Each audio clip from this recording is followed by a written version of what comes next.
সাভারের আমিনবাজার এলাকায় প্রায় ১০ মাস ধরে বন্ধ থাকা বৈধ গ্যাস সংযোগ পুনরায় চালুর দাবিতে ঢাকা-আরিচা মহাসড়ক অবরোধ করে বিক্ষোভ করছেন এলাকাবাসী। শুক্রবার দুপুরে আমিনবাজার বাসস্ট্যান্ড এলাকায় বৈধ গ্রাহকরা এই মানববন্ধন ও বিক্ষোভ মিছিল করেন।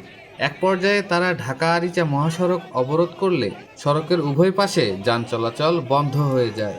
এতে ভোগান্তিতে পড়েন যাত্রী ও পথচারীরা। বিক্ষোভকারীরা জানান, আমিনবাজার এলাকায় তিতাসের সংযোগ লাইনে ত্রুটি দেখা দেওয়ার প্রায় ১০ মাস আগে বৈধ গ্যাস সংযোগ বিচ্ছিন্ন করা হয়। এতে এই অঞ্চলে প্রায় ৭০,০০০ মানুষ দুর্ভোগে পড়েছেন।